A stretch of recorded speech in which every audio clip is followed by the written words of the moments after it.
حضرت نوح علیہ السلام نے دن رات انتھک محنت کی اور قوم کو دعوت توحید دی، مگر 950 سال کی اس بے مثال جد و جہد کے بعد بھی قوم نے دعوت ایمان قبول نہ کی بلکہ الٹا عذاب کا مطالبہ کر دیا۔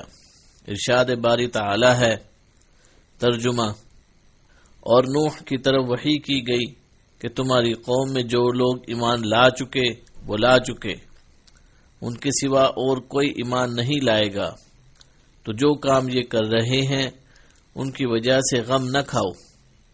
سورہ ہود آیت نمبر 36۔ اس میں قوم کی بدسلوکی پر آپ کے لیے تسلی ہے اور قوم کے بارے میں یہ بتا کر کہ اب مزید افراد ایمان نہیں لائیں گے، یہ کہا گیا ہے کہ اب تک جو کچھ ہوا اس پر غم نہ کریں، کیونکہ اللہ کی مدد پہنچنے والی ہے اور عجیب واقعات پیش آنے والے ہیں۔ ارشاد باری تعالی ہے، ترجمہ: اور ایک کشتی ہمارے حکم سے ہمارے روبرو بناؤ، اور جو لوگ ظالم ہیں ان کے بارے میں ہم سے کچھ نہ کہنا، کیونکہ وہ ضرور غرق کر دیے جائیں گے۔ سورہ ہود آیت نمبر 36۔ اس کی وجہ یہ تھی کہ جب نوح علیہ السلام ان لوگوں کی اصلاح سے مایوس ہو گئے اور انہیں یقین ہو گیا کہ ان میں خیر کی کوئی رمق باقی نہیں رہی، کیونکہ انہوں نے ہر قول و فعل کے ذریعے سے ہر طرح آپ کو تکلیفیں پہنچائیں، مخالفت اور تکذیب کی، تب آپ نے ان پر اللہ کا غضب نازل ہونے کی دعا کی۔ اللہ تعالی نے آپ کی دعا قبول کر لی۔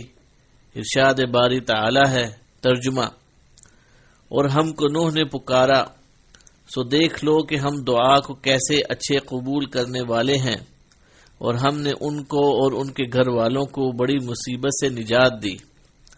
سورہ صافات آیت نمبر 75-76۔ اور مزید فرمایا، ترجمہ: اور اے نبی، نوح کا قصہ بھی یاد کرو، جب اس نے اس سے پہلے ہم کو پکارا تو ہم نے اس کی دعا قبول فرمائی اور اسے اور اس کے ساتھیوں کو بڑی مصیبت سے نجات دی۔ سورۃ الانبیاء آیت نمبر 76۔ نوح علیہ السلام نے اللہ تعالی سے مزید فریاد کرتے ہوئے فرمایا، ترجمہ: پروردگار، میری قوم نے تو مجھے جھٹلا دیا، سو تو میرے اور ان کے درمیان ایک کھلا فیصلہ کر دے اور مجھے اور جو میرے ساتھ ایمان لانے والے ہیں ان کو بچا لے۔ سورہ شعراء آیت نمبر 117-118۔ ارشاد باری تعالی ہے، ترجمہ: تو انہوں نے اپنے پروردگار سے دعا کی کہ باری تعالی میں ان کے مقابلے میں کمزور ہوں، تو ان سے بدلہ لے۔ سورہ قمر آیت نمبر 10۔ مزید ارشاد ربانی ہے، ترجمہ: نوح نے یہ دعا کی کہ میرے پروردگار کسی کافر کو روئے زمین پر بسا نہ رہنے دے، اگر تو ان کو رہنے دے گا تو وہ تیرے بندوں کو گمراہ کریں گے، اور ان سے جو اولاد ہوگی وہ بھی بدکار اور ناشکر گزار ہوگی۔ سورہ نوح آیت نمبر 26-27۔ اس طرح ان کے کفر و فجور کے جرائم کے ساتھ ساتھ ان کے نبی کی بد دعا کا وبال بھی ان پر آ پڑا۔ تب اللہ تعالی نے نوح علیہ السلام کو ایک کشتی بنانے کا حکم دیا۔ یہ ایک بہت بڑا بحری جہاز تھا جس کی اس سے پہلے کوئی نظیر نہ تھی اور نہ بعد میں اس کی مثال مل سکی۔ اللہ تعالیٰ نے آپ کو پیشگی ہدایت فرما دی کہ جب اللہ کا حکم آ پہنچے گا اور ان پر وہ عذاب آ جائے گا جو مجرم لوگوں سے ٹلا نہیں کرتا، تو ایسا نہ ہو کہ ان پر عذاب اترتا دیکھ کر آپ کے دل میں رحم آ جائے، اس لیے فرمایا، ترجمہ: اور جو لوگ ظالم ہیں ان کے بارے میں ہم سے کچھ نہ کہنا، کیونکہ وہ ضرور غرق کر دیے جائیں گے۔ سورہ ہود آیت نمبر 37۔ دنیا میں کفر و عناد قوم نوح کا شیوا تھا۔ قیامت کے دن بھی وہ جھوٹ بولتے ہوئے یہ دعویٰ کریں گے کہ ان کے پاس کوئی رسول نہیں آیا۔ صحیح بخاری کی روایت کے مطابق رسول اللہ صلی اللہ علیہ وسلم نے فرمایا، حضرت نوح علیہ السلام اور ان کی امت حاضر ہوں گے، اللہ تعالی فرمائے گا کہ تو نے میرا پیغام اپنی امت کو پہنچا دیا تھا؟ وہ عرض کریں گے ہاں یا رب۔ اللہ تعالی ان کی امت سے فرمائے گا کیا انہوں نے تم لوگوں کو میرا پیغام پہنچا دیا تھا؟ وہ کہیں گے نہیں، ہمارے پاس تو کوئی نبی نہیں آیا۔ اللہ تعالی نوح علیہ السلام سے فرمائے گا تیرا گواہ کون ہے؟ وہ عرض کریں گے محمد صلی اللہ علیہ وسلم اور ان کی امت۔ تب ہم مسلمان گواہی دیں گے کہ نوح علیہ السلام نے تبلیغ کی تھی۔ اس آیت مبارکہ میں اسی طرف اشارہ ہے۔ ترجمہ: اور اسی طرح ہم نے تم کو امت معتدل بنایا ہے تاکہ تم لوگوں پر گواہ بنو اور پیغمبر آخر الزماں تم پر گواہ بنے۔ سورہ بقرہ آیت نمبر 143۔ یہ امت اپنے سچے نبی کی گواہی کی بنیاد پر گواہی دے گی کہ اللہ نے نوح علیہ السلام کو حق دے کر مبعوث فرمایا اور انہوں نے اپنی قوم کو بہترین اور کامل ترین انداز سے تبلیغ کی۔ انہیں ہر اس کام کا حکم دیا جس سے انہیں دینی فائدہ حاصل ہو اور ہر اس کام سے منع فرمایا جس سے ان کی دینی حالت کو نقصان پہنچتا ہو۔ تمام انبیاء کرام علیہم السلام کی یہی شان اور یہی کیفیت رہی ہے۔ وہ تو اپنی قوم پر اتنی شفقت کرنے والے تھے کہ اپنی قوم کو دجال سے بھی متنبہ فرمایا، حالانکہ ان کے زمانے میں اس کے ظاہر ہونے کی توقع نہ تھی۔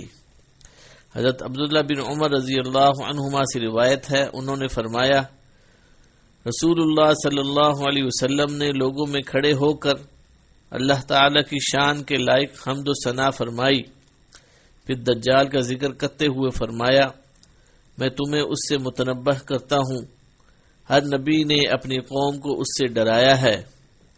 نوح علیہ السلام نے بھی اپنی قوم کو اس دجال سے ڈرایا تھا۔ البتہ میں تمہیں ایک ایسی بات بتا رہا ہوں جو کسی نبی نے اپنی قوم سے بیان نہیں فرمائی۔ تمہیں معلوم ہونا چاہیے کہ دجال کانا ہے اور تمہارا رب یک چشم نہیں۔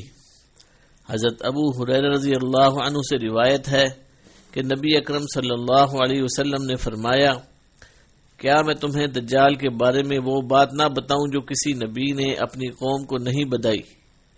وہ کانا ہے، وہ اپنے ساتھ جھوٹ موٹ کی جنت اور جہنم لائے گا۔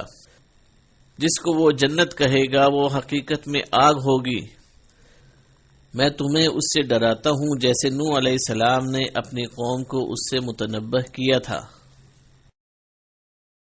امام ثوری رحمہ اللہ بیان کرتے ہیں کہ اللہ تعالی نے نوح علیہ السلام کو 80 ہاتھ لمبی کشتی بنانے کا حکم دیا اور کہا کہ اسے اندر اور باہر سے تارکوڑ لگائیں اور اس کا اگلا حصہ خمدار بنائیں تاکہ وہ پانی کو چیرتے ہوئے چل سکے۔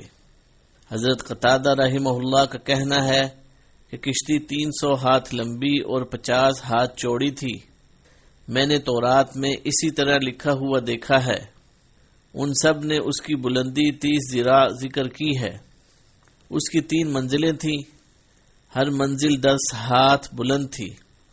نچلی منزل مویشیوں اور جنگلی جانوروں کے لیے تھی، درمیانی منزل انسانوں کے لیے اور بالائی منزل پرندوں کے لیے تھی۔ اس کا دروازہ چوڑائی میں تھا اور اس کے اوپر ایک چھت بھی تھی۔ امام ابن جریر اور دوسرے علماء رحمۃ اللہ علیہم نے فرمایا ہے کہ طوفان قبطی حساب کے مطابق آب یعنی اگست کی 13 تاریخ کو شروع ہوا۔ قوم کی مسلسل ہٹ درمی سے عاجز آ کر نوح علیہ السلام نے اپنے رب سے دعا کی اور اللہ تعالی نے دعا قبول کر کے بدکردار قوم کو تباہ و برباد کر دیا۔ ارشاد باری تعالی ہے، ترجمہ: جب ہمارا حکم آ پہنچے اور تنور پانی سے بھر کر جوش مارنے لگے تو سب قسم کے حیوانات میں سے جوڑا جوڑا یعنی نر اور مادہ 2 کشتی میں بٹھا دو اور اپنے گھر والوں کو بھی سوائے ان کے جن کی نسبت ان میں سے ہلاک ہونے کا حکم پہلے صادر ہو چکا ہے، اور ظالموں کے بارے میں ہم سے کچھ نہ کہنا، وہ ضرور ڈبو دیے جائیں گے۔ سورہ مؤمنون آیت نمبر 27۔ چنانچہ اللہ تعالیٰ نے آپ کو حکم دیا کہ جب میرا حکم آ جائے اور عذاب شروع ہو جائے تو ہر جانور اور ہر جاندار کا ایک جوڑا کشتی میں سوار کر لیں، خواہ ان کا گوشت کھایا جاتا ہو یا نہ کھایا جاتا ہو، تاکہ اس کی نسل باقی رہے، اور اپنے گھر کے افراد کو بھی سوار کر لیں، مگر جس کے بارے میں پہلے فرمان جاری ہو چکا ہے اسے سوار نہ کریں۔ اس سے مراد وہ کافر ہیں جن کے بارے میں آپ کی بد دعا قبول ہو چکی ہے اور ان سے عذاب نہیں ٹل سکتا۔ اللہ تعالیٰ نے حکم دیا کہ عذاب نازل ہوتا دیکھ کر کافروں کے حق میں دعا نہ کر دیں، کیونکہ اس کا حتمی فیصلہ اللہ کی طرف سے ہو چکا ہے، جس کی یہ شان ہے کہ وہ جو چاہتا ہے کرتا ہے۔ آیت میں مذکور لفظ تنور سے اکثر علماء نے سطح زمین مراد لی ہے، یعنی زمین کے ہر حصے سے پانی پھوٹ نکلا، حتیٰ کہ جن تنوروں میں آگ جلائی جاتی ہے ان میں سے بھی پانی نکلے گا۔ حضرت ابن عباس رضی اللہ عنہما سے روایت ہے کہ تنور سے مراد یہ ہے کہ ساری زمین سے پانی نکلے گا، یعنی آگ والے تنوروں سے بھی پانی نکلنا شروع ہو گیا۔ جمہور علماء سلف کا یہی موقف ہے۔ اللہ تعالیٰ نے دوسرے مقام پر فرمایا، ترجمہ: یہاں تک کہ جب ہمارا حکم آ پہنچا اور تنور جوش مارنے لگا تو ہم نے نوح کو حکم دیا کہ ہر قسم کے جانداروں میں سے جوڑا جوڑا، یعنی دو دو جانور، ایک نر اور ایک مادہ لے لو، اور جس شخص کی نسبت حکم ہو چکا ہے کہ ہلاک ہو جائے گا اس کو چھوڑ کر اپنے گھر والوں کو اور جو ایمان لایا ہے اس کو کشتی میں سوار کر لو، اور ان کے ساتھ بہت ہی کم لوگ ایمان لائے تھے۔ سورہ ہود آیت نمبر 40۔ یعنی اللہ نے حکم دیا کہ جب عذاب آئے تو ہر قسم کے جانداروں کا ایک ایک جوڑا کشتی میں سوار کر لیں۔ بائبل میں کہا گیا ہے کہ انہیں ہر حلال جانور کے ساتھ جوڑے اور ہر حرام جانور کا ایک جوڑا سوار کرنے کا حکم دیا گیا تھا، لیکن قرآن مجید کے لفظ اثنین، دو جانور سے اس کی تردید ہوتی ہے۔ ارشاد باری تعالی ہے، وَأَهْلَكَ إِلَّا مَنْ سَبَقَ عَلَيْهِ الْقَوْلُ، کا مطلب یہ ہے کہ کافروں کو چھوڑ کر صرف ان مومنوں کو کشتی میں سوار کریں جن کے حق میں نجات کی دعا قبول ہو چکی ہے۔ آپ کا بیٹا یام بھی ڈوبنے والوں میں شامل تھا، جیسے آئندہ بیان ہوگا۔ وَمَنْ آمَنَ، یعنی امت کے جو افراد آپ پر ایمان لا چکے ہیں انہیں کشتی میں سوار کر لیجئے۔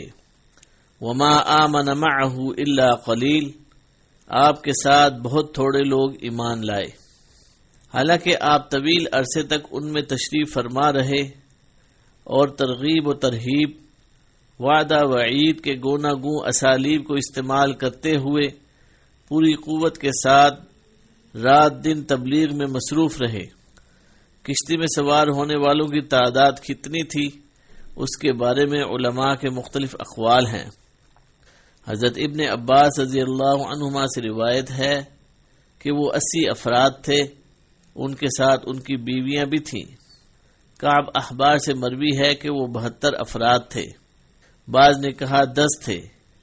ایک قول کے مطابق کشتی میں سوار ہونے والوں میں حضرت نوح علیہ السلام خود، ان کے 3 بیٹے اور ایمان نہ لا کر غرق ہو جانے والے یام کی بیوی سمیت نوح علیہ السلام کی 4 بہویں شامل تھیں۔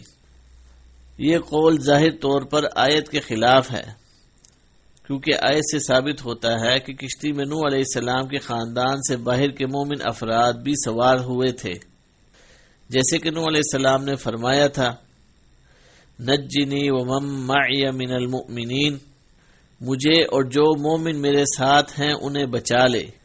سورۃ الشعراء آیت نمبر 118۔ ایک قول کے مطابق وہ 7 افراد تھے۔ نوح علیہ السلام کی بیوی جو آپ کے تمام بیٹوں حام، سام، یافس، یام، جسے اہل کتاب کنعان کہتے تھے اور یہی طوفان میں غرق ہوا تھا، اور عابر کی ماں تھی، وہ طوفان سے پہلے فوت ہو چکی تھی۔ بعض علماء نے فرمایا ہے کہ وہ بھی ایمان نہ لانے کی وجہ سے دوسرے کافروں کے ساتھ غرق ہو گئی تھی۔ اہل کتاب کا کہنا ہے کہ وہ کشتی میں موجود تھی، ہو سکتا ہے وہ بعد میں کافر ہو گئی ہو، البتہ پہلا قول زیادہ صحیح ہے، کیونکہ نوح علیہ السلام نے عرض کیا تھا لا تذر علی الارض من الکافرین دیارا، کہ کسی کافر کو زمین پر بسا نہ رہنے دے۔ سورہ نوح آیت نمبر 26۔ جب کافر قوم کی غرقابی کا وقت ہو گیا تو مومنوں کی حفاظت اور نجات کے لیے کشتی اللہ کے حکم سے تیرنے لگی، تو اللہ تعالی نے اس نعمت پر شکر ادا کرنے کا حکم دیا۔ ترجمہ: اور جب تم اور تمہارے ساتھی کشتی میں بیٹھ جاؤ تو اللہ کا شکر ادا کرنا اور کہنا کہ سب تعریف اللہ ہی کے لیے ہے جس نے ہم کو ظالم لوگوں سے نجات بخشی، اور یہ بھی دعا کرنا کہ اے پروردگار ہم کو مبارک جگہ اتار، اور تو سب سے بہتر اتارنے والا ہے۔ سورہ مؤمنون آیت نمبر 28-29۔ یعنی اللہ تعالی نے نوح علیہ السلام کو حکم دیا کہ وہ اللہ کی تعریف اور شکر کریں، کیونکہ اس نے یہ کشتی ان کے لیے مسخر فرمائی، اس کے ذریعے سے انہیں نجات دی، قوم کا فیصلہ کر دیا اور مخالفین کی تباہی کے ساتھ نوح علیہ السلام کی آنکھیں ٹھنڈی کر دیں، جیسے ارشاد ہے۔ ترجمہ: اور جس نے تمام قسم کے حیوانات پیدا کیے اور تمہارے لیے کشتیاں اور چارپائے بنائے جن پر تم سوار ہوتے ہو تاکہ تم ان کی پیٹھ پر چڑھ بیٹھو، اور جب اس پر بیٹھ جاؤ تو اپنے پروردگار کے احسان کو یاد کرو اور کہو کہ وہ ذات پاک ہے جس نے اس کو ہمارے زیر فرمان کر دیا، اور ہم میں طاقت نہ تھی کہ اس کو بس میں کر لیتے، اور ہم اپنے پروردگار کی طرف لوٹ کر جانے والے ہیں۔ سورہ زخرف آیت نمبر 12-14۔ اسی طرح سب کو حکم ہے کہ کام کی ابتدا میں دعا کی جائے تاکہ اس میں خیر و برکت حاصل ہو اور اس کا انجام اچھا ہو، جیسے نبی کریم صلی اللہ علیہ وسلم کو ہجرت کے وقت حکم دیا گیا۔ ترجمہ: اور کہو کہ اے پروردگار مجھے جہاں لے جا سچائی کے ساتھ لے جا، اور جہاں سے بھی نکال سچائی کے ساتھ نکال، اور اپنے ہاں سے زور و قوت کو میرا مددگار بنا۔ سورہ اسراء آیت نمبر 80۔ نوح علیہ السلام نے اللہ تعالیٰ کے اس حکم کی تعمیل کی اور ساتھیوں سے فرمایا۔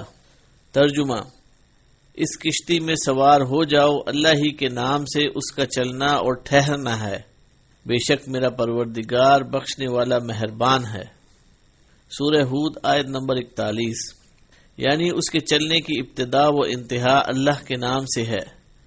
میرا رب بخشنے والا رحم کرنے والا ہے، لیکن ساتھ ہی وہ سخت سزا دینے والا بھی ہے، اس لیے اس کا عذاب مجرموں پر آ کر رہتا ہے، جیسے ان لوگوں پر آیا جنہوں نے اس کے ساتھ کفر کیا اور غیر اللہ کی عبادت کی۔ ارشاد باری تعالی ہے وَهِيَ تَجْرِي بِهِمْ فِي مَوْجٍ كَالْجِبَالِ، اور وہ ان کو لے کر طوفان کی لہروں میں چلنے لگی۔ لہریں کیا تھی؟ گویا کے پہاڑ تھے۔ سورہ ہود آیت نمبر 42۔ اس کی وجہ یہ تھی کہ اللہ تعالیٰ نے آسمان سے ایسی شدید بارش نازل فرمائی جو زمین پر اس سے پہلے کبھی نازل نہیں ہوئی تھی، نہ بعد میں کبھی ہوگی۔ یوں لگتا تھا جیسے مشکوں کے منہ کھول دیے گئے ہوں، اور اللہ کے حکم سے زمین پر ہر راستے اور ہر قطعے سے پانی پھوٹنے لگا، جیسے کہ اللہ تعالیٰ نے فرمایا ہے۔ ترجمہ: تو نوح نے اپنے پروردگار سے دعا کی کہ الہی میں ان کے مقابلے میں کمزور ہوں تو ان سے بدلہ لے لے، بس ہم نے زور کے مینا سے آسمان کے دہانے کھول دیے اور زمین میں چشمے جاری کر دیے، تو پانی ایک کام کے لیے جو مقدر ہو چکا تھا جمع ہو گیا، اور ہم نے نوح کو ایک کشتی پر جو تختوں اور میخوں سے تیار کی گئی تھی سوار کر لیا، وہ ہماری آنکھوں کے سامنے چلتی تھی۔ یہ سب کچھ اس شخص کے انتقام کے لیے کیا گیا جس کو کافر مانتے نہ تھے۔ سورہ قمر آیت نمبر 10-14۔ اللہ تعالیٰ نے مزید ارشاد فرمایا، ترجمہ: جب پانی طغیانی پر آیا تو ہم نے تم لوگوں کو کشتی پر سوار کر لیا تاکہ اس کو تمہارے لیے یادگار بنائیں اور یاد رکھنے والے کان اسے یاد رکھیں۔ سورہ حاقہ آیت نمبر 11 اور 12۔ کئی مفسرین نے فرمایا ہے کہ پانی بلند ترین پہاڑ سے بھی 15 ہاتھ بلند تھا۔ بائبل میں یہی لکھا ہوا ہے۔ حضرت ابن عباس رضی اللہ عنہما نے فرمایا کہ پانی کثرت سے نکل آیا، یعنی مشرق سے مغرب تک ساری زمین کے طول و عرض میں، میدانوں، پہاڑوں، صحراؤں اور چٹیل میدانوں میں ہر جگہ آیا، جس کے نتیجے میں ہر زندہ چیز ہلاک ہو گئی۔ ارشاد باری تعالی ہے، ترجمہ: اس وقت نوح نے اپنے بیٹے کو پکارا جو کہ کشتی سے الگ تھا کہ بیٹا ہمارے ساتھ سوار ہو جا اور کافروں میں شامل نہ ہو۔ اس نے کہا کہ میں ابھی پہاڑ سے جا لگوں گا، وہ مجھے پانی سے بچا لے گا۔ انہوں نے کہا کہ آج اللہ کے عذاب سے کوئی بچانے والا نہیں اور نہ کوئی بچ سکتا ہے مگر جس پر اللہ رحم کرے۔ اتنے میں دونوں کے درمیان لہر حائل ہو گئی اور وہ ڈوب کر رہ گیا۔ سورہ ہود آیت نمبر 42-43۔ نوح علیہ السلام کا بیٹا یام تھا جو سام، حام اور یافس کا بھائی تھا۔ بعض علماء نے اس کا نام کنعان بتایا ہے۔ وہ کافر اور فاسق تھا، اس نے اپنے والد کا سچا دین قبول نہ کیا، اس لیے ہلاک ہونے والوں کے ساتھ ہلاک ہو گیا، جبکہ آپ کا دین و مذہب قبول کرنے والے نجات پا گئے، حالانکہ وہ ان سے نسبی تعلق نہیں رکھتے تھے۔ ارشاد باری تعالی ہے، ترجمہ: اور حکم دیا گیا کہ اے زمین اپنا پانی نگل جا اور اے آسمان تھم جا، تو پانی خشک ہو گیا اور کام تمام کر دیا گیا، اور کشتی کوہ جودی پر جا ٹھہری، اور کہہ دیا گیا کہ بے انصاف لوگوں پر لعنت۔ سورہ ہود آیت نمبر 44۔ یعنی جب زمین پر کوئی ایسا انسان باقی نہ رہا جو اللہ کے سوا کسی کی عبادت کرتا ہو تو اللہ نے زمین کو حکم دیا کہ اپنا پانی نگل لے اور آسمان کو حکم دیا کہ بارش برسانا بند کر دے۔ چنانچہ پانی اترنے لگا اور مجرموں کو وہ سزا مل گئی جس کا اللہ نے فیصلہ کر رکھا تھا۔ وہ اپنی بدعمالیوں کی وجہ سے اللہ کی رحمت و مغفرت سے محروم رہے۔ اس کے بعد اللہ تعالی نے بیان فرمایا ہے کہ نوح علیہ السلام نے اپنے بیٹے کے حق میں رب سے دعا فرمائی اور سوال کیا کہ وہ کیوں غرق ہوا۔ اس سوال کا مقصد محض حصول علم تھا، یعنی اے اللہ تو نے مجھ سے میرے اہل و عیال کو بچانے کا وعدہ فرمایا تھا، پھر میرا بیٹا کیوں غرق ہو گیا، حالانکہ وہ بھی میرے اہل و عیال میں شامل تھا۔ اللہ تعالی نے فرمایا وہ تیرے گھرانے کے ان افراد میں شامل نہیں تھا جن کی نجات کا وعدہ کیا گیا تھا، کیونکہ یہ فرمایا گیا تھا وَأَهْلَكَ إِلَّا مَنْ سَبَقَ عَلَيْهِ الْقَوْلُ مِنْهُمْ، اور اپنے گھر والوں کو بھی بٹھا لو سوائے ان کے جن کے حق میں ان میں سے ہلاک ہونے کا حکم صادر ہو چکا ہے۔ سورہ مؤمنون آیت نمبر 27۔ اور وہ ان افراد میں شامل تھا جن کے غرق کیے جانے کا فیصلہ ہو چکا تھا، اس لیے وہ اہل ایمان سے الگ ہو کر کفار سے مل گیا اور انہی کے انجام سے دوچار ہوا۔ اس کے بعد اللہ تعالی نے حکم دیا، ترجمہ: اے نوح ہماری طرف سے سلامتی اور برکتوں کے ساتھ جو تم پر اور تمہارے ساتھ کی جماعتوں پر نازل کی گئی ہیں اتر آؤ، اور کچھ اور جماعتیں ہوں گی جن کو ہم دنیا کے فوائد سے بہرور کریں گے، پھر ان کو ہماری طرف سے دردناک عذاب پہنچے گا۔ سورہ ہود آیت نمبر 48۔ جب زمین کی سطح سے پانی خشک ہو گیا اور زمین پر رہنا اور چلنا پھرنا ممکن ہو گیا تو نوح علیہ السلام کو حکم دیا گیا کہ کشتی سے اتر آئیں، جو طویل عرصہ پانی میں چلتی رہی تھی اور آخر کار مشہور پہاڑ جودی پر ٹھہر گئی۔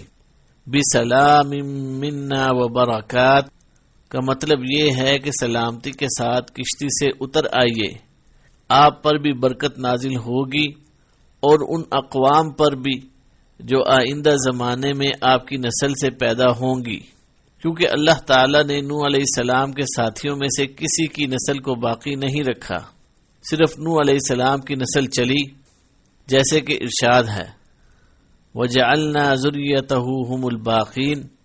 ترجمہ، اور ہم نے اسی کی اولاد کو باقی رہنے والے بنایا۔ سورہ صافات آیت نمبر 77۔ آج کل زمین میں انسانوں کی جتنی اقوام ہیں سب نوح علیہ السلام کے بیٹوں سام، حام اور یافس کی طرف منسوب ہیں۔ حضرت سعید بن مسیب رحمہ اللہ نے فرمایا نوح علیہ السلام کے 3 بیٹے تھے، سام، یافس اور حام، اور ان تینوں کے 3 بیٹے تھے۔ سام کی نسل سے عربی، فارسی اور رومی وجود میں آئے، یافس کی نسل سے ترک، ثقالبہ اور یاجوج ماجوج پیدا ہوئے، اور حام کی نسل سے قبطی، سوڈانی اور بربر اقوام ہیں۔ ایک قول کے مطابق نوح علیہ السلام کے یہ تینوں بیٹے طوفان کے بعد پیدا ہوئے تھے۔ طوفان سے پہلے ایک کنعان پیدا ہوا تھا جو کافروں کے ساتھ غرق ہوا، اور دوسرا عابر پیدا ہوا تھا جو طوفان سے پہلے ہی فوت ہو گیا تھا۔ صحیح بات یہ ہے کہ نوح علیہ السلام کے تینوں بیٹے اپنی بیویوں اور والدہ سمیت کشتی میں موجود تھے، جیسے کہ تورات میں اس بات کی صراحت موجود ہے۔ حضرت عبداللہ بن عمر رضی اللہ عنہما سے روایت ہے، انہوں نے فرمایا ہم لوگ رسول اللہ صلی اللہ علیہ وسلم کی خدمت میں حاضر تھے کہ ایک بدو آیا، اس نے سیحان شام کے ایک شہر کا بنا ہوا جبہ پہنا ہوا تھا جس کو ریشم کے بنے ہوئے بٹن لگے ہوئے تھے۔ اس نے کہا تم لوگوں کا ساتھی محمد صلی اللہ علیہ وسلم شہ سواروں کی اولاد شہ سواروں کو یعنی جدی پشتی معزز لوگوں کو ذلیل کر دینا چاہتا ہے، اور گدڑیوں کی اولاد گدڑیوں کو بلند کر دینا چاہتا ہے۔ نبی صلی اللہ علیہ وسلم نے اس کا جبہ گریبان سے پکڑ کر فرمایا میں تجھے بے عقلوں کا لباس پہنے ہوئے دیکھ رہا ہوں۔ پھر فرمایا جب نوح علیہ السلام کی وفات کا وقت آیا تو انہوں نے اپنے بیٹے سے فرمایا میں تجھے ایک نصیحت کرتا ہوں، میں تجھے 2 کام کرنے کا حکم دیتا ہوں اور 2 کاموں سے منع کرتا ہوں۔ میں تجھے لا الہ الا اللہ اختیار کرنے کا حکم دیتا ہوں۔ اگر ترازو کے ایک ساتوں آسمان اور 7 زمینیں رکھ دی جائیں اور دوسرے لڑے میں لا الہ الا اللہ رکھا جائے تو لا الہ الا اللہ والا پلڑا زیادہ وزنی ہونے کی وجہ سے جھک جائے گا۔ اگر 7 آسمان اور 7 زمینیں ایک بند حلقہ بن جائیں تو لا الہ الا اللہ انہیں جدا جدا کر دے گا۔ اور میں تجھے سبحان اللہ و بحمدہ پڑھنے کا حکم دیتا ہوں، کیونکہ یہ ہر مخلوق کی تسبیح ہے اور اسی کی برکت سے مخلوق کو رزق ملتا ہے، اور میں تجھے شرک اور تکبر سے منع کرتا ہوں۔ میں نے عرض کیا اللہ کے رسول صلی اللہ علیہ وسلم اس شرک سے تو ہم واقف ہیں، لیکن تکبر کا کیا مطلب ہے؟ کیا یہ بات تکبر ہے کہ کسی کے جوتے اچھے ہوں، جن کے تسمے خوبصورت ہوں؟ فرمایا نہیں۔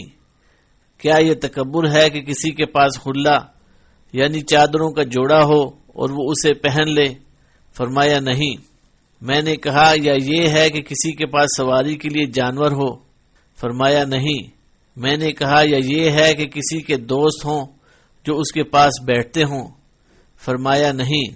میں نے عرض کیا اللہ کے رسول صلی اللہ علیہ وسلم پھر تکبر ہوتا کیا ہے؟ فرمایا حق کا انکار کرنا اور لوگوں کو حقیر جاننا۔ حضرت نوح علیہ السلام توحید الہی کے پہلے داعی ہیں۔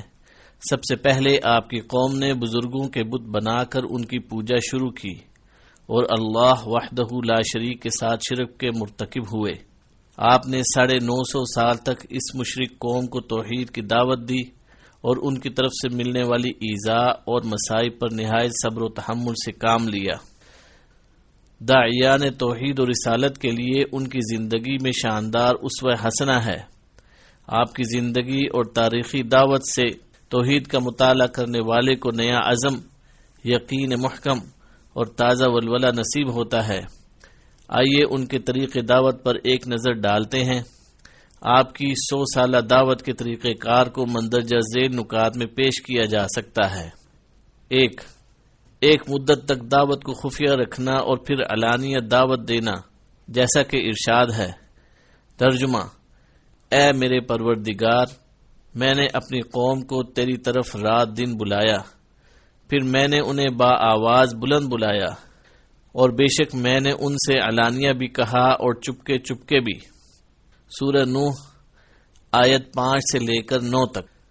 نمبر 2، قوم کی تند روئی کے جواب میں نرمی اور شیریں کلامی۔ آپ نے قوم کے تلخ و تند سوالات اور بد تہذیبی کا جواب ہمیشہ نرمی، مہربانی اور شیریں زبان سے دیا۔ قوم کے جھٹلانے، گمراہ کہنے، غریب کے پیروکاروں پر طعن و تشنیع کا اور وسائے قوم کی بد زبانیوں کا جواب اس میٹھے انداز میں دیا۔ فرمایا، ترجمہ: اے میری قوم، مجھے تو ذرا بھی گمراہی نہیں، لیکن میں پروردگار عالم کا رسول ہوں۔ سورہ اعراف آیت نمبر 61۔ نمبر 3، راہ حق میں آنے والی مشکلات اور استہزاء کرنے والوں کی پرواہ نہ کرنا۔ آپ نے اپنے طویل عرصہ دعوت و ارشاد میں کبھی مخالفین کی کثرت اور ان کے تمسخر اور ایذاؤں کی پرواہ نہیں کی، بلکہ قلیل ساتھیوں کے باوجود اپنا مشن دن رات جاری رکھا، اور کبھی بھی آپ کے پایہ ثبات میں لغزش نہ آئی۔ نمبر 4، قوم کو اللہ تعالی کی نعمتوں اور احسانات کی یاد دہانی۔ آپ نے قوم کو اللہ تعالی کی بے شمار نعمتوں اور بے پناہ احسانات کی یاد دلائی، تاکہ وہ پروردگار پر ایمان لے آئیں اور اس کے شکر گزار بندے بن جائیں۔ آپ نے قوم سے فرمایا، ترجمہ: اللہ تعالی نے تمہارے لیے زمین کو فرش بنا دیا ہے۔ سورہ نوح آیت نمبر 19۔ لہذا اگر تم اپنے پروردگار پر ایمان لے آؤ گے اور اپنے تراشیدہ بتوں کو ترک کر دو گے تو وہ مالک تمہیں مال و اولاد میں بے پناہ برکت دے گا، اور تمہاری قحط زدہ زمین پھر سے سرسبز ہو جائے گی۔ نمبر 5، راہ حق میں بیوی اور بیٹے کی جدائی کا غم برداشت کرنا۔ آپ کی انتھک محنت اور بے مثال دعوت و ارشاد کے باوجود آپ کی بیوی اور بیٹا ایمان نہ لائے، اور بالآخر آپ کی آنکھوں کے سامنے کافروں کے ساتھ غرقاب ہو گئے۔ آپ نے یہ دکھ بھی نہایت حوصلے اور پامردی سے برداشت کیا۔ اس طرح آپ تا قیامت آنے والے داعیان حق کے لیے راہ حق میں آنے والے مصائب پر صبر و تحمل کا انمول اسوہ چھوڑ گئے۔ حضرت نوح علیہ السلام کے قصے میں قرآن مجید نے متعدد علمی اور سائنسی علوم کی نقاب کشائی کی ہے، جن کی تصدیق آج کے جدید علوم اور تحقیقات سے ہو رہی ہے، یعنی جن علوم و معارف سے دنیا آج متعارف ہو رہی ہے اور ان کو جدید تحقیقات کا نام دیا جا رہا ہے، قرآن مجید 1400 سال قبل ہی ان کی خبر دے چکا ہے۔ اس سلسلے میں 2 مثالیں ذکر کی جاتی ہیں۔ قرآن مجید میں ارشاد باری تعالی ہے، ترجمہ: اور ان میں چاند کو خوب جگمگاتا بنایا ہے اور سورج کو روشن چراغ بنایا ہے۔ سورہ نوح آیت نمبر 16۔ اللہ تعالی نے اس ارشاد مبارک میں سورج کو دہکتے ہوئے روشن چراغ سے تشبیہ دی ہے، یعنی ایسا چراغ جو تیل وغیرہ سے جلایا جائے اور وہ ایک شعلے سے جلے۔ ایسے چراغ کی روشنی ذاتی ہوتی ہے۔ جدید سائنس کی تحقیقات نے ثابت کیا ہے کہ سورج شعلہ زن گیسوں کا مجموعہ ہے۔ اس کی روشنی اور طاقت کا سرچشمہ اس کی سطح کے اندر ہونے والے ایٹمی دھماکے ہیں۔ اس طرح آج کا جدید علم قرآنی علوم ہی کی حقانیت پر مہر تصدیق ثبت کر رہا ہے کہ سورج ایک شعلہ زن چراغ ہے جس کی روشنی داخلی دھماکوں کی وجہ سے ہے۔ دوسری طرف اللہ تعالی نے چاند کو نور کہا ہے، یعنی وہ ایک غیر روشن ڈھیر ہے جو روشنی دوسروں سے حاصل کر کے منور ہوتا ہے۔ آج کی سائنس اسی بات کا اقرار کر رہی ہے کہ چاند خود روشن نہیں ہے بلکہ یہ سورج سے روشنی حاصل کرتا ہے۔ اسی طرح ارشاد ربانی ہے، واللہ انبتکم من الارض نباتا، اور تم کو زمین سے ایک خاص اہتمام سے اگایا پیدا کیا ہے۔ اس آیت کریمہ میں اللہ تعالی نے یہ اعلان فرمایا ہے کہ اس نے بنی آدم کو زمین سے پیدا کیا اور اس کی زندگی کا انحصار زمین سے اگنے والی نباتات پر ہے۔ ڈاکٹر توسون کنچ اپنی کتاب الماء معجز الطبیعہ میں کہتے ہیں کہ ماہرین حیاتیات اس بات پر متفق ہیں کہ تمام حیوانات کے زندہ رہنے کے لیے زمینی نباتات ضروری ہیں، اس لیے تمام حیوانات نباتات کھا کر یا ان حیوانات کو کھا کر زندہ ہیں جو نباتات کھاتے ہیں۔ مثلا اگر انسان مچھلی کھاتا ہے تو وہ مچھلی اپنے سے چھوٹی مچھلیوں اور دیگر ننھے منھے کیڑے کھا کر زندہ تھی، جبکہ وہ چھوٹی مچھلیاں اور کیڑے مکوڑے زمینی نباتات کھا کر زندہ تھے۔ اس طرح ہر جاندار کی اصل خوراک بالآخر نباتات ہی نکلتی ہے۔ یوں قرآن کریم نے انسانی خوراک کا منبع 1400 سال پہلے بیان کر دیا تھا، جبکہ سائنس آج اس کا اقرار کر رہی ہے۔ والحمد للہ علی ذالک۔ نوح علیہ السلام کے قصے سے ان کے معاشرے کے طبقاتی نظام کا علم حاصل ہوتا ہے۔ ایک طبقہ امراء، رؤساء اور غنی لوگوں کا ہے، جبکہ دوسرا طبقہ غرباء و مساکین اور محنت مشقت کرنے والوں کا ہے۔ امراء کا طبقہ اپنے مال و دولت اور دنیاوی شان و شوکت کی وجہ سے حق کو قبول کرنے سے گریزا رہتا ہے اور خیال کرتا ہے کہ جس دین کو ہمارے معاشرے کے حقیر، کمتر اور غریب لوگ قبول کریں وہ ہرگز بہتر نہیں ہو سکتا، جبکہ غرباء اپنی فطرتی خوبیوں کے باعث ہمیشہ حق کو قبول کرنے میں پہل کرتے ہیں۔ نوح علیہ السلام کی قوم کے رؤساء کو غرباء کے ساتھ ایمان قبول کرنے میں معاشرتی سبکی محسوس ہوتی تھی، اس لیے وہ اس نعمت جلیلہ سے محروم رہ گئے اور غریب اس راز کو پا گئے کہ عزت و شان اور اعلی مقام و مرتبہ اسی کا ہے۔ نوح علیہ السلام کے دور کی طبقاتی کشمکش آج بھی عروج پر ہے، لہذا آج بھی ایسے رؤساء کی کمی نہیں جو غرباء کے ساتھ اسلامی محافل میں شرکت کو اپنی توہین سمجھتے ہیں۔ ایسے اغنیاء کی بھی کوئی قلت نہیں جو زکوٰۃ کو ٹیکس سے بدتر، حج کو خواہ کا سفر اور تھکان، روزے کو غرباء پر واجب اور نماز کو انتہائی ناقابل عمل خیال کرتے ہیں، جبکہ غرباء کا تقوی اور ایمان آج بھی قابل تحسین ہے۔ نوح علیہ السلام کے قصے سے پتہ چلتا ہے کہ قرابت داری خواہ کتنی ہی گہری اور مضبوط کیوں نہ ہو، ایمان باللہ کی قائم مقام نہیں ہو سکتی، بلکہ ہر شخص اپنے قول و فعل کا ذمہ دار ہے۔ اگر وہ ایمان نہیں لاتا اور اللہ کے باغیوں کے ساتھ رہنا پسند کرتا ہے تو پھر ناکامی و نامرادی اس کا مقدر ٹھہرے گی۔ حضرت نوح علیہ السلام کا صلبی بیٹا اور شریک حیات ایمان کی دولت سے محروم ہو کر کافر قوم کے ساتھ ہی غرقاب ہو جاتے ہیں، جبکہ ایمان لانے والے اجنبی دنیا و آخرت کی سعادت مندی سے بہرہ مند ہوتے ہیں۔ اس سے معلوم ہوا کہ قرابت داری ایمان باللہ کی قائم مقام ہرگز نہیں۔ اسلام نے رشتہ داروں کے عظیم حقوق مقرر کیے ہیں اور ان سے صلہ رحمی کی پرزور تاکید کی ہے، لیکن ایمان کے بغیر یہ صلہ رحمی اور رشتہ داری کچھ فائدہ مند نہیں۔ اسلام نے رشتہ داروں کے عظیم حقوق مقرر کیے ہیں اور ان سے صلہ رحمی کی پرزور تاکید کی ہے، لیکن ایمان کے بغیر یہ صلہ رحمی اور رشتہ داری کچھ فائدہ مند نہیں ہے، بلکہ ایمان باللہ اور نیک اعمال ہی کامیابی کی ضمانت ہیں۔ پیارے نبی صلی اللہ علیہ وسلم نے اس حقیقت کو آشکار کرنے کے لیے اپنے خاندان کو جمع کیا اور ایک ایک کو آواز دے کر فرمایا، اے مرہ بن کعب کی اولاد، اپنی جانوں کو آگ سے بچا لو۔ اے عبد شمس کے بیٹو، اپنے نفسوں کو جہنم سے آزاد کرا لو۔ اے بنی عبد مناف، خود کو عذاب الہی سے محفوظ کر لو۔ اے بنی ہاشم، اپنی جانوں کو جہنم کی آگ سے بچا لو۔ اے عبد المطلب کی اولاد، خود کو آگ سے آزاد کرا لو۔ اے فاطمہ بنت محمد صلی اللہ علیہ وسلم، اپنی جان کو آگ سے بچا لو۔ میں اللہ تعالی سے تمہیں کچھ نفع نہ دے سکوں گا سوائے اس کے کہ دنیا میں تمہاری رشتہ داری نبھاتا رہوں۔ صحیح مسلم۔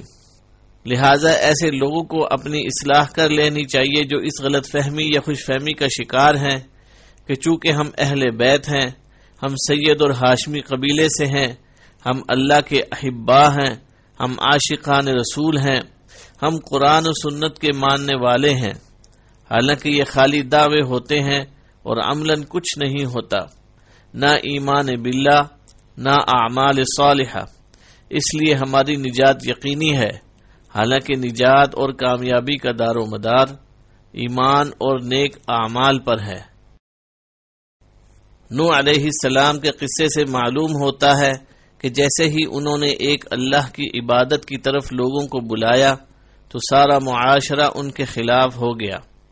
امراء اور رؤسائے قوم ان کے دشمن بن گئے اور آپ کو طرح طرح کی اذیتیں اور تکلیفیں پہنچانا شروع کر دیں۔ حق بات کو قبول کرنے والوں کو اذیت دینا اور ان پر عرصہ حیات تنگ کرنا امراء اور ان کے چیلوں کا محبوب مشغلہ بن گیا۔ اس طرح حق و باطل کی طویل مار کا آرائی شروع ہو گئی۔ لہذا اس قصے میں یہ حقیقت بیان کی گئی ہے کہ داعیان حق کو میدان دعوت و ارشاد میں پیش آنے والی مشکلات کا سامنا خندۂ پیشانی سے کرنا چاہیے، اس راہ میں ملنے والی تکالیف کو صبر و تحمل سے برداشت کرنا چاہیے اور اپنے مشن کو مکمل ولولے اور عزم سے جاری رکھنا چاہیے، کیونکہ حق و باطل کی یہ مار کا آرائی ازل سے شروع ہوئی اور ابد تک رہے گی۔ جب تک آدم علیہ السلام کے حق کو بیٹے زندہ ہیں، ابلیس کے کارندوں سے یہ مار کا جاری رہے گا۔ اس لیے دعوت و توحید کا کارواں رکنا نہیں چاہیے، تھمنا نہیں چاہیے، بلکہ اس کارواں کو اپنے رہبر و رہنما جد انبیاء نوح علیہ السلام کے اسوہ مبارک سے ہمیشہ رہنمائی لیتے رہنا چاہیے، جو عظیم حوصلے، صبر و تحمل، استقامت و استقلال اور عزم و ثبات سے عبارت ہے۔ نوح علیہ السلام کی طویل جد و جہد، پہ ہمیں عمل اور مسلسل دعوت توحید کے باوجود صرف 80 افراد ایمان لائے اور باقی کفر و شرک، عناد، ضد اور فخر و غرور ہی میں غرق رہے۔ اس مبارک جد و جہد اور دن رات کی محنت شاقہ کے باوجود اتنے کم افراد کا ایمان لانا داعیان توحید کے لیے ہرگز پریشانی کا باعث نہیں ہے۔ ان سے نہ ان کے حوصلے پست ہوتے ہیں اور نہ ان کا عزم ماند پڑتا ہے، بلکہ ان کی ہمتیں جوا رہتی ہیں اور وہ ہمیشہ ایک نئے ولولے اور امنگ سے اپنا مشن جاری رکھتے ہیں، کیونکہ ان کی تسلی اور تشفی کے لیے ان کے رب نے بڑا شاندار اہتمام فرمایا ہے۔ ارشاد باری تعالی ہے، ترجمہ: آپ فرما دیجئے ناپاک اور پاک برابر نہیں، گو آپ کو ناپاک کی کثرت بھلی لگتی ہو۔ سورہ مائدہ آیت نمبر 100۔ یعنی کفر و شرک کی غلاظتوں میں لتھڑے ہوئے یہ لاکھوں کافر ان چند مومنوں کے برابر نہیں ہیں، بلکہ داعیان حق کی حمایت اور ان کی تسلی اور انہیں حوصلہ دینے کے لیے قرآن مجید میں بار بار فرمایا گیا، اکثر الناس لا يعلمون، اکثر لوگ بے علم ہیں۔ سورہ اعراف آیت نمبر 187۔ مزید فرمایا، وَلَكِنَّ أَكْثَرَهُمْ يَجْهَلُونَ، لیکن اکثر لوگ جہالت کی باتیں کرتے ہیں۔ سورہ انعام آیت نمبر 111۔ وَمَا كَانَ أَكْثَرُهُمْ مُؤْمِنِينَ، اور ان میں اکثر لوگ ایمان والے نہیں۔ سورہ شعراء آیت نمبر 67۔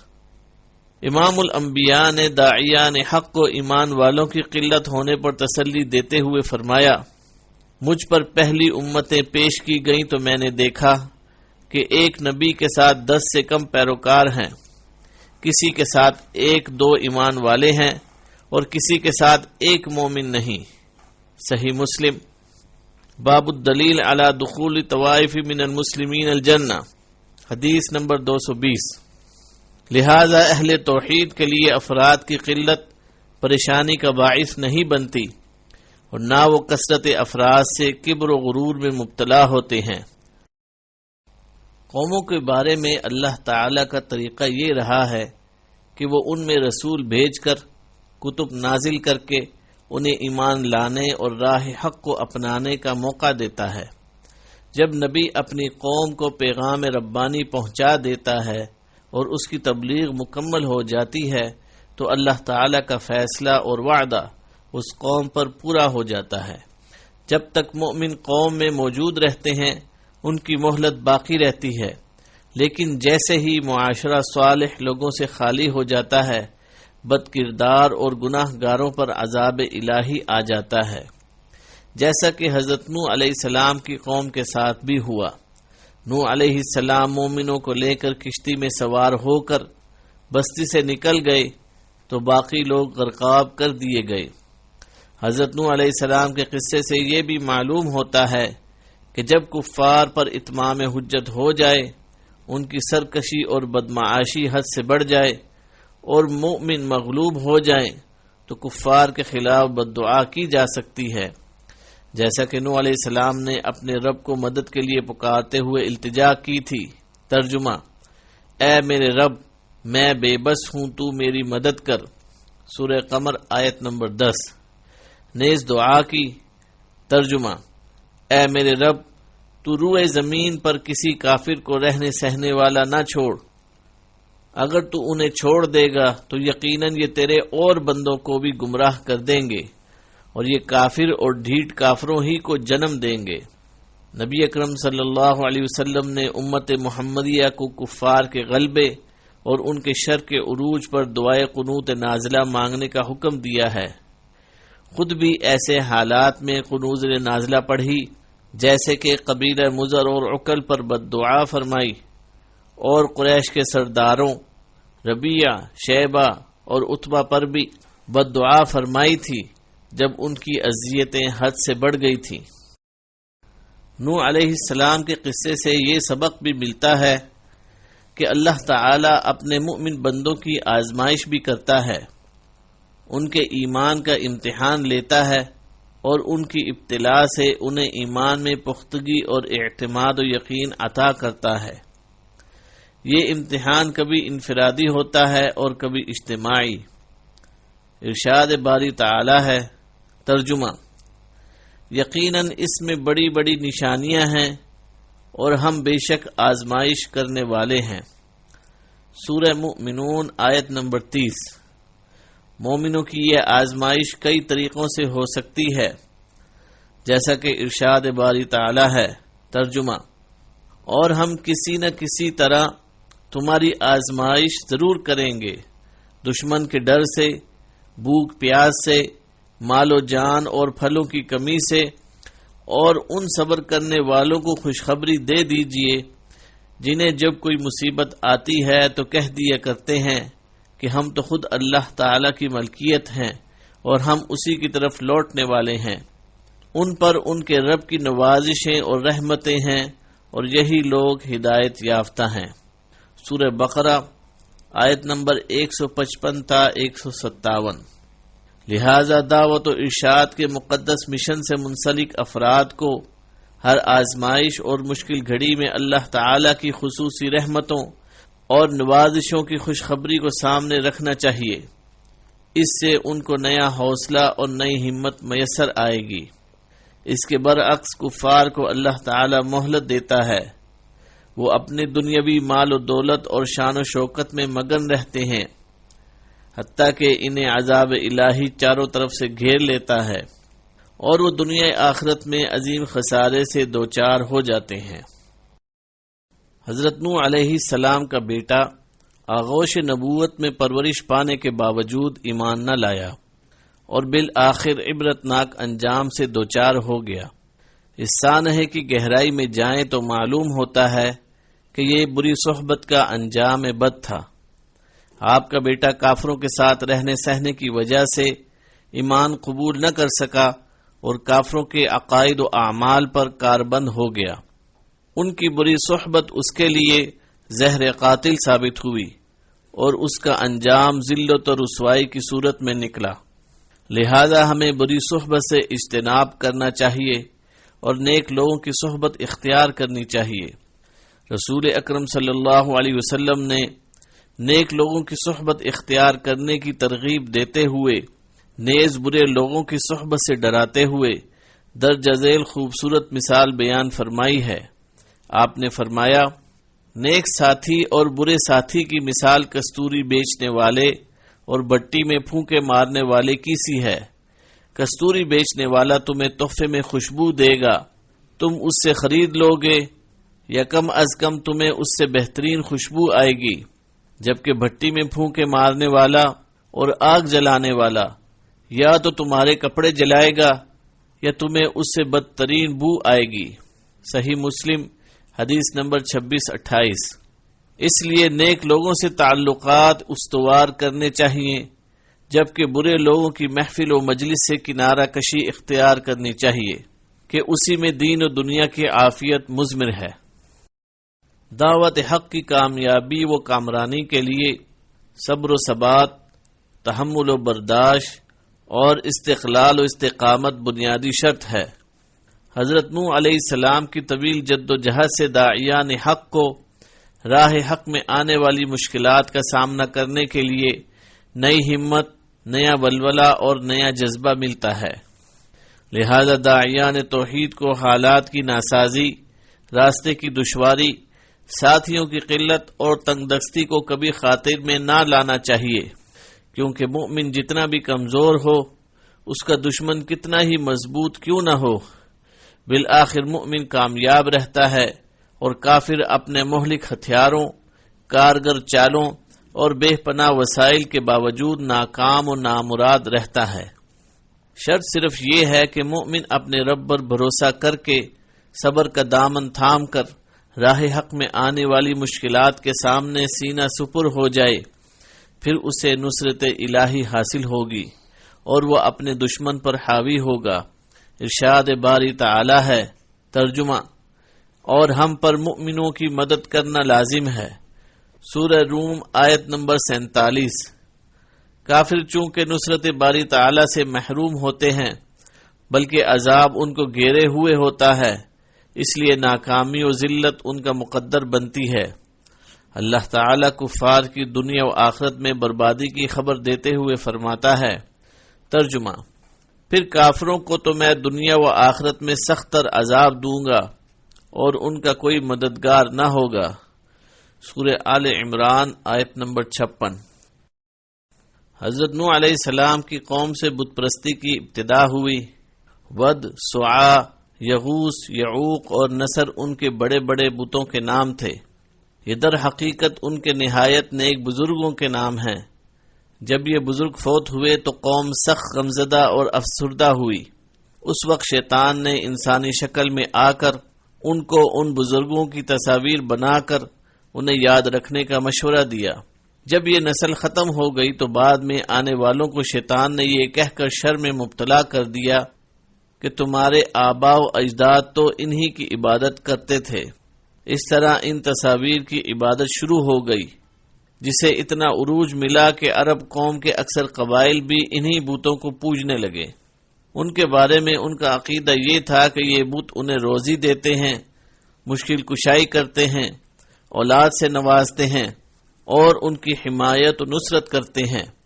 اسی لیے جب نوح علیہ السلام نے انہیں عذاب الہی سے ڈرایا تو وہ کہنے لگے کہ ہمارے داتا ہمیں بچا لیں گے، وہ ہماری مدد کریں گے، لہذا آپ جو عذاب لانا چاہتے ہیں لے آئیں۔ دوسری طرف امرائے قوم نے قوم کو حکم دیا، ترجمہ، تم ہرگز اپنے معبودوں کو نہ چھوڑنا اور نہ ود اور سوا اور یغوث اور یعوق اور نصر کو چھوڑنا۔ سورہ نوح آیت نمبر 23۔ لیکن جب عذاب الہی آیا تو یہ لکڑی اور پتھر کے اندھے، بہرے، گونگے اور عقل و شعور سے عاری معبود ان کی کوئی مدد نہ کر سکے، بلکہ اپنی قوم کے ساتھ ہی غرقاب ہو گئے۔ ارشاد باری تعالی ہے، ترجمہ، چنانچہ ہم نے اسے اور اس کے ساتھیوں کو بھری ہوئی کشتی میں سوار کرا کر نجات دے دی، بعد ازاں باقی تمام لوگوں کو ہم نے ڈبو دیا۔ سورہ شعراء آیت نمبر 119-120۔ جس طرح قوم نوح کے بت بے حقیقت نکلے تھے، اسی طرح بر صغیر کے ہندوؤں کے سومنات کے مندر میں رکھے بت بھی سلطان محمود غزنوی کے ہاتھوں پاش پاش ہو گئے تھے، اور ان کے پجاری ہندو ٹکڑے ٹکڑے کر دیے گئے، مگر کوئی ان کی مدد کو نہ آیا، نہ ان کی تباہی پر کسی نے آنسو بہائے۔ فاعتبروا یا اولی الابصار۔ حضرت نوح علیہ السلام کی نافرمان کافر قوم طوفان سے تباہ و برباد ہو گئی، جبکہ مومنوں کو اللہ تعالی نے اپنے فضل و کرم سے محفوظ و مأمون رکھا۔ علماء تاریخ نے اس طوفان کے آثار تلاش کرنے اور اس قوم کی باقیات ڈھونڈنے کی کوشش نہیں کی، بلکہ اسے ناممکن اور محال تصور کیا جاتا تھا۔ پھر 1920 میں سر لیونارڈ کی سربراہی میں ایک ٹیم نے عراق میں آثار قدیمہ کی تحقیق کے لیے کھدائی کی۔ یہ ٹیم برطانیہ کے میوزیم اور امریکہ کی ایک یونیورسٹی کے محققین پر مشتمل تھی۔ اس ٹیم نے ار کے شمال میں واقع شہر تل عبید میں کھدائی کی تو انہیں کافی گہرائی میں مدفون چکنی مٹی کے برتن، مورتیاں اور دیگر آلات ملے جو قدیم عہد میں مستعمل تھے۔ لیبارٹری ٹیسٹ سے یہ بات سامنے آئی کہ اس مدفون ذخیرے کے اجزاء دریائے فرات کے وسطی علاقے سے پانی کے ساتھ بہہ کر اس جگہ منتقل ہوئے ہیں۔ اس سے معلوم ہوا کہ اس علاقے میں بہت پہلے کوئی زبردست طوفان آیا تھا۔ محکمہ آثار قدیمہ کی اس ٹیم کی تحقیقات سے یہ بات بھی سامنے آئی کہ جس پانی نے یہ چیزیں یہاں دفن کر دی تھی اس کی اونچائی کم از کم 25 فٹ تھی۔ تورات میں اس طوفان کی اونچائی 26 فٹ بیان کی گئی ہے۔ سر لیونارڈ کا یہ خیال بھی ہے کہ اس طوفان سے ساری دنیا تباہ نہیں ہوئی تھی، بلکہ یہ طوفان دجلہ اور فرات کی وادی میں آیا اور اس نے پہاڑوں اور صحرا کے درمیانی علاقے کو ملیامیٹ کر دیا۔ لیکن یہ نظریہ محل نظر ہے، کیونکہ قرآن کے عموم سے معلوم ہوتا ہے کہ یہ سیلاب اور طوفان پوری دنیا پر آیا تھا۔